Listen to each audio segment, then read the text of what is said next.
చదువుకున్నావే? నేను MCom MBA BEd LLB. BEd చాలా పెద్ద చదువులు చదివినావు అన్న. ఏం చేస్తున్నావు అన్న? ప్రజెంట్ నేను ఎల్ఎల్బి ప్రాక్టీస్ చేస్తున్నావు. ఓకే అన్న. ఇప్పుడు తెలంగాణ పరిస్థితులు నీకు ఐడియా ఉంటుంది. రేవంత్ రెడ్డి పాలన ఎట్లుందా? దరిద్రంగా ఉంది. ఆయన మంచిగా ఉంది అంటున్నావు. మంచిగున్నదని ఎవరు చెప్తారు? రేవంత్ రెడ్డి ఒక్కడే చెప్తాడు. చెప్పాల్సింది ఎవరు? ప్రజలు చెప్పట్లేదు మంచిది. ప్రజలు కూడా 6 గ్యారెంటీలు వచ్చినాయట. ఎట్లా? ఫ్రీ బస్సు, 2500 ఏంది రుణమాఫీ, మళ్ళీ పోతే వీళ్ళందరికి మహిళలకు 2500, గ్యాస్ ఫ్రీ 500కి, ఇవన్నీ ఉన్నాయి కదా, ఇవన్నీ అయినాయట కదా. రుణమాఫీ ఎవరికి కాలేదు. 5 ఎకరాల్లో ఉన్న వాళ్ళకి కూడా కొంతమందికి రాష్ట్రంలో అక్కడక్కడ మాత్రమే అయింది. పూర్తి స్థాయిలో 5 ఎకరాలు ఉన్న లోపు ఎవరికి కాలేదు. ఇంకోటి ఏంటంటే ఫ్రీ గ్యాస్ ఎవరికి అమలు కాలేదు, ఇవ్వలేదు. ఫ్రీ కరెంట్ కూడా ఇవ్వలేదు, ఎక్కడా కాలేదు. నెక్స్ట్ వచ్చరికి మీరు అన్నట్టు బోనస్లు అన్నారు. రైతు కూలీలకు బోనస్లు అన్నారు. బోనస్లు లేవు, బుస్సులు లేవు, అంత అబద్ధం మాటలు. నెక్స్ట్ వచ్చరికి నేను అబద్ధం ఆడాల్సిన అవసరం లేదు. సీఎం అబద్ధం ఆడుతాను. ఎందుకంటే కుర్చీ కావాల్సిన సీఎంకి నాకు కాదు కదా. నాకు నిరుద్యోగ వృత్తి చాలు. నాకు ఉద్యోగం ఇచ్చి నిరుద్యోగ 3000 నేనే ఇద్దాం అనుకుంటున్నా కాంగ్రెస్ పార్టీకి. ఎందుకు? కష్టాల్లో ఉండబోతుంది రాబోయే కాలంలో, అందుకే నేనే 3000 ఇద్దాం అనుకుంటున్నా. కాంగ్రెస్ పార్టీ కష్టాలు నేషనల్ పార్టీ, అది పార్టీ నేషనల్ లో ఉందని మీరు అనుకుంటున్నారు కానీ ఏ రాష్ట్రంలో లేదని నేను అంటున్నా. రాహుల్ గాంధీ ప్రధాని అవుతారట. ఎవరు? రాహుల్ గాంధీ ప్రధాని అవుతారా? రాహుల్ గాంధీ ఎంపీ అవుతారా? నేను అడుగుతున్నా. ఎంపీ గెలుతాడని మీరు అనుకుంటున్నారా? నువ్వు అంత మాట అంటావు. కాంగ్రెస్ అధినేతనే. ఎంత అధినేత అయినా ప్రజల ఓట్లు వేస్తారా గెలవాల్సిందే. అధినేతలు ఎవరు, అధినేతలు కాదని ఎవరు డిసైడ్ చేసేది ప్రజలు కాబట్టి ప్రజలకు అంతిమ తీర్పు పెట్టడం తెలుసు. ఈ రాబోయే ఎంపీ ఎలక్షన్స్ లో కాంగ్రెస్ పార్టీ కష్టకాలం ఎదుర్కోబోతుంది. ఎందుకు మీ ఖమ్మంలో మొత్తం పొంగులేటి గెలిపించుకుంటూ మరి కాంగ్రెస్ ఎందుకు కష్టకాలం ఉన్నట్టు? పొంగులేటి కాంట్రాక్టర్ కాబట్టి కాంట్రాక్ట్ వ్యవహార శైలిలో రాజకీయం చేయొచ్చు అనుకుంటుండే. అది కొంతకాలమే ఉంటుంది. కాంట్రాక్టు పని ఎంతకాలం ఉంటుందో పొంగులేటి రాజకీయం కూడా అంతే ఉంటుంది. అంతే తప్ప రాజకీయాలకి పొంగులేటికి సంబంధం లేదు. మరి ఇప్పుడు మంత్రి అయ్యిండు అంతే. మీకు చాలా చేస్తాడు కదా మీ నియోజకవర్గ మంత్రి కదా. మీరు ఇక్కడ ఈ మాట అడగకుండా పాలేరు వెళ్ళి అడగాలి. పాలేరులో గెలిచిన రోజు నుంచి ఈ రోజు వరకు పొంగులేటి శ్రీనివాసరెడ్డి గారు ఒక్కరోజు కూడా పాలేరు పోయింది లేదు. అక్కడ ప్రజలను మాట్లాడింది లేదు. వాళ్ళ కష్టాలు తెలుసుకుంది లేదు. వాళ్ళ బాధలు తీర్చింది లేదు. మరి వాళ్ళేమో ప్రెస్ మీట్లు పెట్టి మొత్తము గట్టిగా తిన్నారు. బీఆర్ఎస్ వాళ్ళు అసలు నాశనం చేసి అది అంటారు. అప్పుడు బాగుందా 10 ఏళ్ళు? ఇప్పుడు బాగుందా?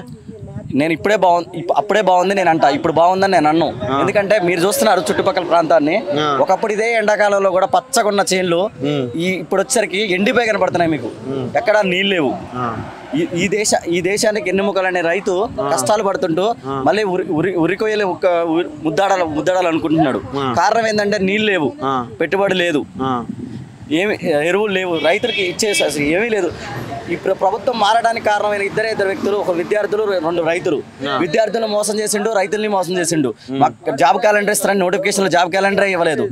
వాళ్ళ చరిత్రలో ఓయో హాస్టల్కి సెలవులు ఇవ్వడం చూసినావా? నా చరిత్రలో నేను ఉస్మానియా యూనివర్సిటీలో 6 ఏళ్ళు ఉన్నా. నేను ఏ రోజు మాకు ఉస్మానియా యూనివర్సిటీలో ఏ రోజు సెలవులు ఇవ్వలేదు. కాలేజీకి సెలవులు ఇచ్చినా మేము హాస్టల్లో ఎప్పుడు ఉండేది, అక్కడ ఉండి చదువుకునేది. ఇప్పుడు ప్రజెంట్ సిచ్యువేషన్ నిన్న మార్నింగ్ వీసీ లెటర్ ఇవ్వడం జరిగింది. హాస్టల్ని ఖాళీ చేసి వెళ్ళండి ఇక్కడ నుంచి అని చెప్తే నేను ఇంటికి వచ్చాను. అక్కడ ఏంటంటే సిచ్యువేషన్ ఏంటంటే కరెంట్ కట్ చేసి, వాటర్ కట్ చేసి మమ్మల్ని ఇంటికి పంపిస్తామని చూస్తున్నారు. కరెంట్ 24 గంటలు వస్తుందట. మీ స్టూడెంట్ అబద్ధాలు ఆడతారు. మేము ఒక మాట చెప్తాం, 24 గంటలు కరెంట్ వచ్చిందని మీరు అంటారా? నేనేమంటారు అంటే 4 గంటలే ఉంటుందని నేను అంటున్నా. 4 గంటలు మాత్రమే కరెంట్ ఉంటుంది. 24 ఉంటుంది. రేవంత్ రెడ్డి సెక్రటేరియట్ లో ఉంటాడు, లేకుంటే ప్రగతి భవన్ లో ఉంటాడు కాబట్టి 24 గంటలు జనరేటర్ తో ఆడిస్తారు కాబట్టి తెలియ ఇట్లా లైట్ల కింద ఉంటుంది కాబట్టి. మేము ప్రజలంతా కష్టాల్లో ఉంటున్నాం. చదువుకునే విద్యార్థులు లైట్ల కింద చదువుకున్నారు. కరెంట్ ఉంటుందో లేదో, పోవట్లేదో మాకు మాత్రమే తెలుసు.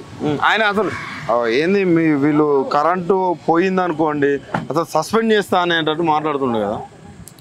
సస్పెండ్ చేస్తా అని చెప్పడం అబద్ధం. సస్పెండ్ చేసే అది చెయ్యడు కూడా. ఎందుకంటే కరెంట్ ఆఫ్ అని చెప్పింది రేవంత్ రెడ్డి కాబట్టి చేయమని చెప్పడు. ఇదంతా అబద్ధం. 30,000 జాబులు వచ్చినాయట. మరి ఏది కాంగ్రెస్ అధికారంలోకి వచ్చినాక ఏదైతే 30,000 జాబులు ఇచ్చినావు అంటుర్రు. మరి నువ్వు కూడా ఒక ఎల్ఎల్బి చేసినావు.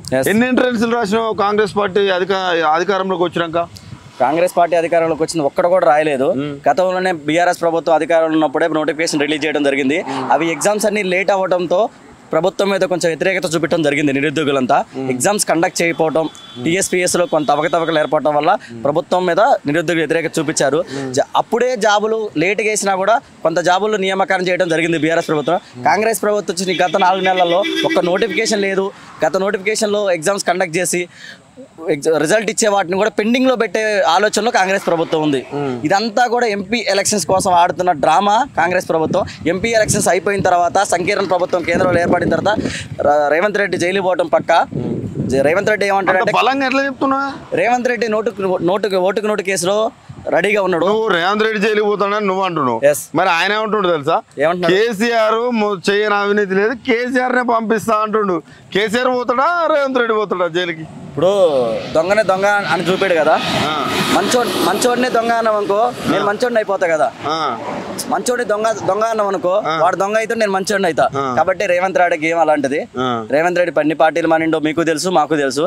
ఈ పార్టీలో ఉండడం మీరు అనుకుంటున్నారు. నేనేమంటానంటే ఒకవేళ ఇన్ కేస్ సంకీర్ణ ప్రభుత్వం ఏర్పడిన వెంటనే రేవంత్ రెడ్డి కాంగ్రెస్ నుంచి బీజేపీలో జాయిన్ అవడం పక్క. రాబోయే రోజుల్లో ప్రభుత్వం ఇక్కడ కూలిపోవడం పక్క.